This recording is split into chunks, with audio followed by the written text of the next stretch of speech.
Selamat datang di channel Cerita Cinta. Channelnya cerita cinta romantis.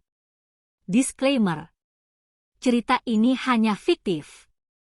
Jika ada kesamaan tokoh, tempat dan cerita, itu hanya kebetulan semata, tidak ada unsur kesengajaan. Sebelum lanjut jangan lupa like dan subscribe dulu. Janda Malam dari Desa, bagian ke-13. Kalau tak menghabiskan sandal namanya bukan Yati. Terima kasih, Mas. Aku tertawa manja. Lucu juga melihat Mas Walid yang keren dan tampan tak menggunakan alas kaki. Aku menahan tawa sembari menutup mulut dan mengalihkan pandangan, berharap Mas Walid tak menatapku.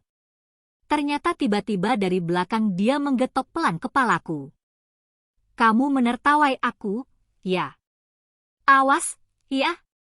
Mas Walid mengejarku hingga ke tempat mobil. Mas Walid sukses besar dalam menghiburku. Kesedihanku luntur seketika olehnya. Napas kami sama-sama terengah-engah tak beraturan. Senyum kami beradu. Beberapa saat setelah kondisi kembali normal, kami pun lekas masuk mobil. Kita mau kemana, Mas? Jalan ke kosku, kan? Bukan ini. Sudah kamu ikut saja, balas Mas Walid tanpa menolehku. Dia fokus dengan kemudinya. Aku sepertinya tahu tujuan Mas Walid. Jalan yang kami lewati persis seperti jalan menuju rumah. Kita mau ke rumah Umi, Mas. Aku tak tahan dengan penasaran ini. Iya? Kok tahu? Walaupun baru satu kali kita lewat sini, tapi aku tahu ini jalan ke rumah Umi. Sepertinya akan ada kejutan kebaikan di sana nanti. Mungkin Mas Walid mau menepati janjinya untuk memperbaiki hubungan dengan Umi Rohmah. Semoga. Bagus itu. Selain cantik kamu juga cerdas, Yati. Gigi putih Mas Walid tampak rapi kala dia tersenyum manis kepadaku. Ya Allah. Aku meleleh lagi. Begitu sampai rumah yang bergradasi coklat susu itu, Mas Walid segera keluar dari mobil menghambur ke Umi Rohmah yang sedang memberi makan ikan di kolam depan rumah. Dia mencium pipi dan telempap Umi Rohmah. Sampai-sampai aku yang masih di dalam mobil dilupakannya. Akan tetapi, hatiku ikut menghangat melihat pemandangan itu. Yati. Sini. Umi Rohmah melambaikan tangannya. Setelah menyadari kehadiranku, Mas Walid pun segera menghampiriku dan mengajakku untuk segera menyalami Umi Rohmah. Nanti sesudah jadi suami istri jangan sampai kamu lupakan istrimu hanya karena Umi, loh, Walid. Umi harap kalian bahagia dunia akhirat kelak. Amin. Kenapa Umi Rohmah tiba-tiba mengarah ke pernikahan? Apa yang barusan dikatakan Mas Walid kepada beliau? Aku hanya terpaku dan tersenyum kaku. Seperti yang kamu mau. Aku sudah berdamai dengan Umi dan akan melamarmu. Mas Walid seakan tahu isi kepalaku. Kenapa semua berdiri di sini? Ayo, masuk semua. Umi Rohmah mencairkan suasana tegang barusan. Kami bertiga masuk beriringan. Mas, apa-apaan yang Mas katakan barusan? Lirihku saat Umi Rohmah meninggalkan kami di ruang tamu berdua. Aku mau kamu halal untukku. Sebab itu, aku tadi izin ke Umi untuk melamarmu. Umi sangat menyetujuinya. Kamu senang? Aku tak menjawabnya. Merah merona di pipi dengan senyumku sebagai balasan dari pertanyaan Mas Walid yang sebenarnya tak harus ditanyakan lagi. Senang. Pasti. Mas Walid orang baik, tampan, dan mapan. Kurang apa lagi coba? Tak ada alasan bagiku untuk menolaknya. Aku, janda dari desa yang kerjanya buruh cuci sebentar lagi menjadi istri seorang bos karpet. Tak bisa kubayangkan bahagianya aku. Menyadari Umi Rohmah lama di dapur, aku pun menyusulnya. Kamu siap menjadi menantu, Umi? Tanya Umi saat aku membantunya memasak untuk kami. Apakah ini permainan catur? Kenapa dari tadi aku kena sekak mati begini, sih? Insya Allah, Umi. Selang 2 bulan kepergian Aisyah, Mas Walid melamarku secara resmi. Tak lama kemudian kami melangsungkan akad nikah di sebuah hotel berbintang. Selama ini aku hanya melihat pernikahan artis-artis di hotel melalui televisi. Kini aku sendiri yang di sini sebagai pengantin. Sayangnya bapak dan ibuku tak bisa melihat ini semua.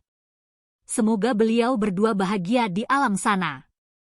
Para tamu dihadiri oleh kerabat dan saudara dari Mas Walid. Sedangkan dariku tak ada satupun yang hadir. Hanya Mas Tejo dan Pak Thohir yang hadir dari pihakku. Saudara-saudara di kampung tak terlalu memedulikanku. Mereka semua sibuk dengan pekerjaan masing-masing. Ya, sudahlah. Meski begitu aku sangat bahagia sekali malam ini. Terima kasih semuanya. Mas, tolong. Aku menunjuk kakiku. Memang kebiasaan, ya. Kakimu itu terbuat dari apa, sih? Mas Walid menggeleng kala melihat hak sepatuku patah lagi. Aku hanya tersenyum manja. Mas Walid memanggil perias pengantin untuk mengganti sepatuku. Selepas perias pengantin itu meninggalkan kami di pelaminan, Mas Walid mencolek hidungku, gemes. Padahal hidungnya lebih mancung daripada hidungku. Yang seharusnya gemas siapa coba? Aku, kan? Sudahlah, nanti malam setelah tamu pulang semua, akan kuhabisi dirinya sendiri.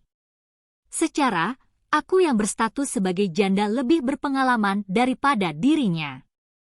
Kamar 222 adalah kamar hotel aku dan Mas Walid menjalani malam pertama setelah pernikahan. Mas Walid membopongku menuju kamar. Aku menatap dalam wajah tampannya. Benarkah ini suamiku? Beruntungnya aku, pergi ke kota tujuan mencari anak, justru dapat suami. Aduh. Kenapa, Mas? Berat, ya. Aku khawatir karena akhir-akhir sepertinya berat badanku naik. Sandalku putus. Kaki Mas terbuat dari apa, sih? Kami berdua tergelak-gelak.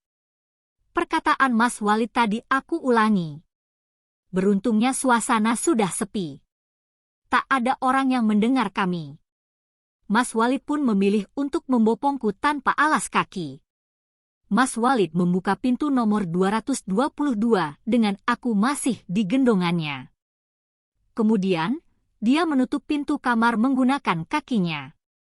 Sayang, malam ini kamu cantik sekali, ucapnya usai melemparkan tubuhku di kasur. Masa? Pakai make up, ya, jelas cantik, kilahku. Tanpa riasan pun kamu cantik, loh. Aku serius. Dirimu hanya aku yang berhak menikmati. Aku berharap keluar dari tempat karaoke-nya Bos Thohir. Meski aku yakin kamu tak seperti wanita-wanita lain yang keterlaluan di sana. Mas Walid menatapku tajam dengan wajah serius. Iya, suamiku. Aku akan mengikuti maumu. Oke. Kalau begitu, ayo, kata Mas Walid sambil berlalu ke kamar mandi. Ayo apaan? Buat anak. Terdengar suara gemericik air dari dalam kamar mandi. Sepertinya Mas Walid sedang wudhu. Tak lama dia pun keluar. Ayo, salat berjemaah. Lekas ganti baju dan hapus riasannya itu, titahnya. Baik, suamiku tercinta. Aku beringsut dari kasur, lalu mengerjakan semua perintah Mas Walid. Kami berdua salat Isya berjemaah dengan khusyuk. Mas Walid mengecup keningku selepas salat sembari berdoa. Hatiku menghangat. Ditambah genggaman tangannya yang mengisyaratkan bahwa akulah satu-satunya wanita di hatinya selain Umi. Pun tatapannya. Mas Walid pandai mengambil hatiku malam ini. Aku sudah berserah seutuhnya demi suamiku tercinta. Terima kasih, sayang. Tamat. Terima kasih sudah menonton, semoga terhibur. Wassalam.